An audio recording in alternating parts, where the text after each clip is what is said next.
નમસ્કાર, હું આદર્શ છું. વેલકમ ટુ આદર્શ education society. Standard 10th, Subject Science, Chapter 2nd, Acids, Bases and Salts. Dear students, today we will discuss what do all acids and all bases have in common.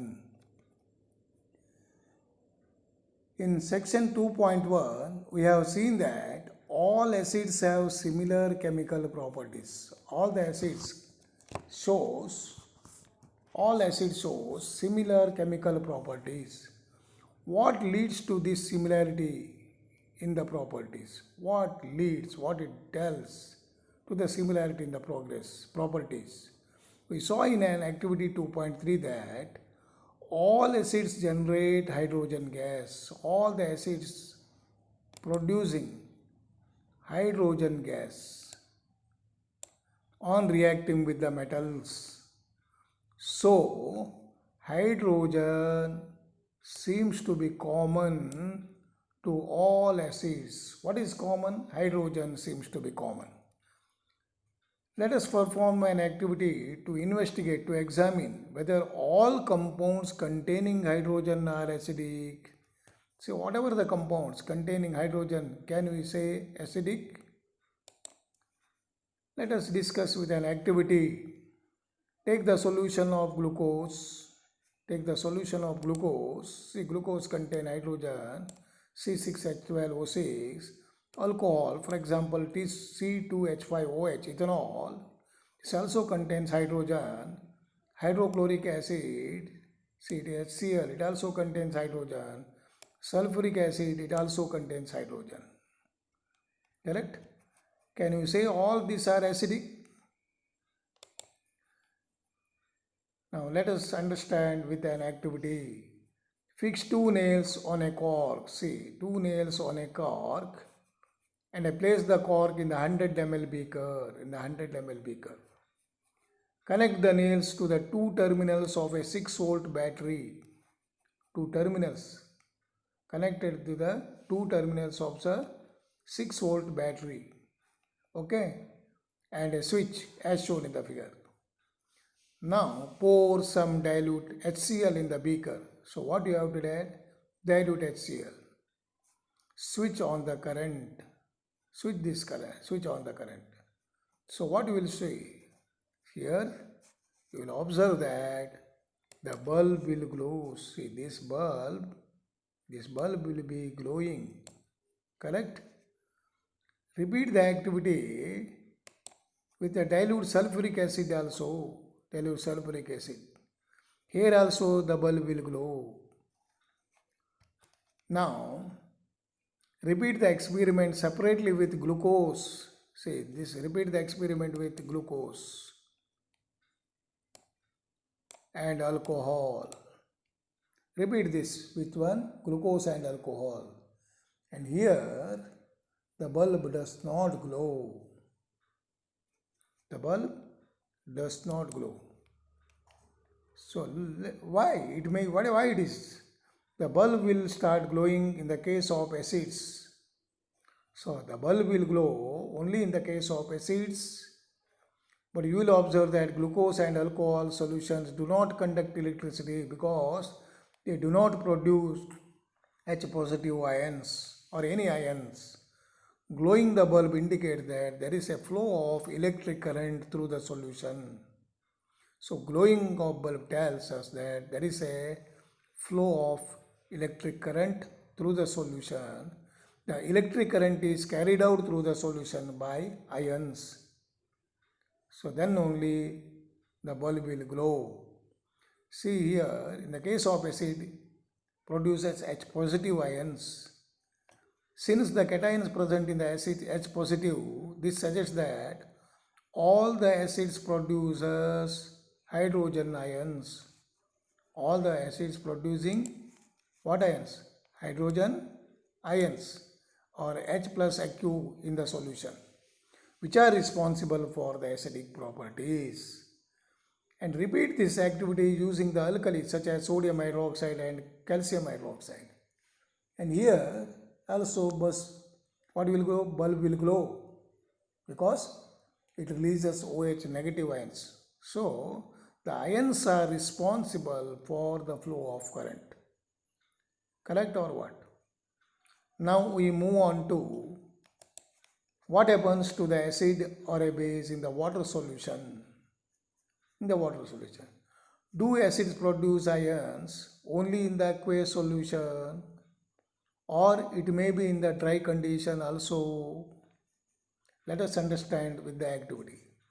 Take about 1 gram of solid sodium chloride in a clean dry test tube. So what you have to take? Solid sodium chloride in the clean dry test tube. Set the apparatus as shown in the figure. Add some concentrated sulfuric acid to the test tube. So concentrated sulfuric acid does not contain any water.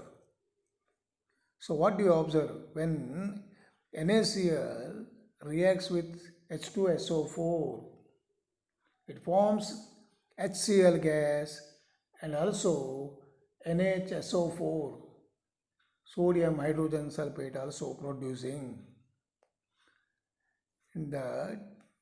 Test the gas evolved successively with dry and wet litmus paper. You know that dry, it does not contain any water or moisture, but wet blue litmus paper contain water. You know that whenever wet conditions, in the water conditions, acid produces H positive ions, but in the dry conditions does not produce any H positive ions. So the litmus paper changes. In the wet blue litmus changes to red in color, but in the dry condition does not produce any color. So this experiment suggests that hydrogen ions in the HCl are produced in the presence of water. In the presence of water, hydrogen ions are produced. The separation of H positive ion from the HCl molecule cannot occur in the absence of water. In the absence of water, H positive ions will not produce. See, the H plus HCl, hydrochloric acid plus H2O, you know that H produces hydrogen ions. See, hydrogen ions, and it reacts with water. Hydronium ions. It reacts with water to produce hydronium ions, and also chlorine ions will be produced, releasing. See, hydrogen ions cannot exist alone. Hydrogen ions cannot exist alone, but they exist after combining with the water molecules. Thus, hydrogen ions must always be shown as H positive aqueous AQ or hydronium ions, H3O positive. So when hydrogen ions mix with water, so produces H3O positive ions. We have seen that acids give H3O positive or H plus aqueous ions in the water. Let us see what happens when a base is dissolved in the water. When base dissolves, what will happen? When Na solution dissolves in the water, produces sodium ions and OH ions will be producing. Okay. See, KOH, potassium hydroxide, dissolved in the water produces potassium ions and OH ions. When magnesium hydroxide dissolves in the water produces magnesium ions and 2H ions. So, bases generate hydroxide or hydroxyl ions, OH ions in the water. Correct?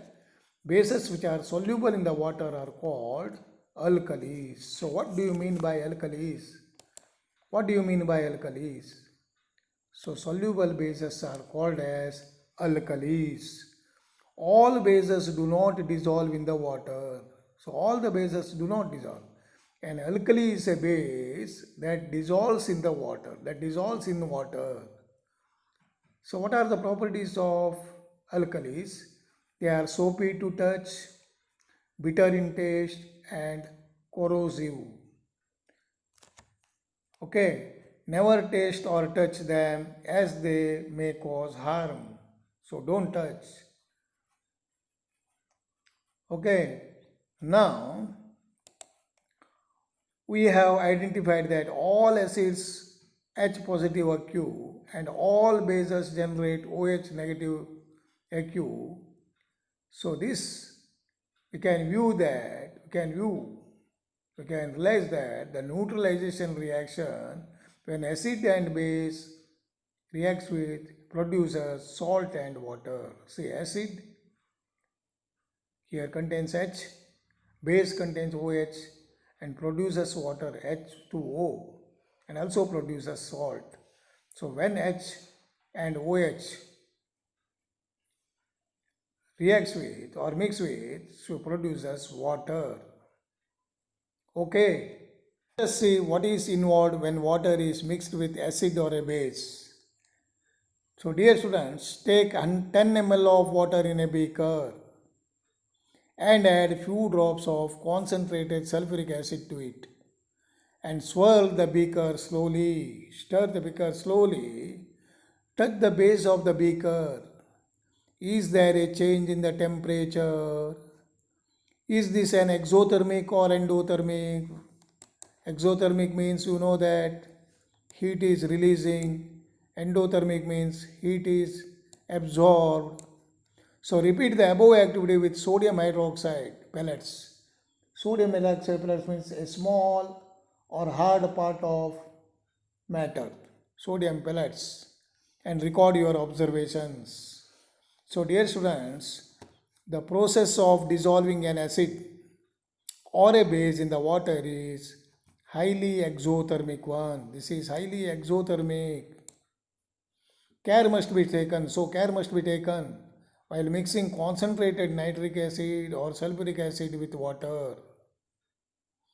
So the acid must always be added slowly to the water with constant stirrings.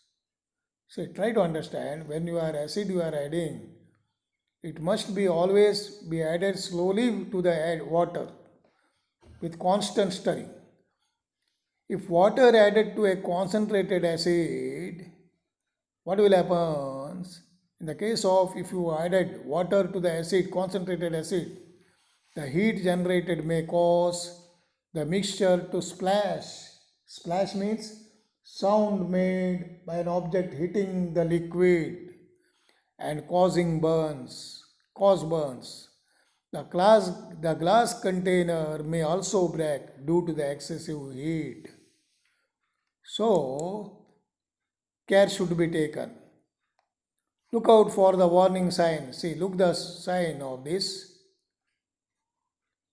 on the can of concentrated sulfuric acid and on the bottle of sodium hydroxide pellets. Okay. So mixing an acid or a base with water results in the decrease in the concentration of ions. So what will happen? The decrease in the concentration of ions per unit volume. So such a process is called as dilution. So it is called as dilution. So mixing an acid or a base with water results in the decrease in the concentration of acid or a base and ions per unit volume. So this process is called as dilution and the acid or base is said to be diluted. Okay. Thank you. Thank you for joining us.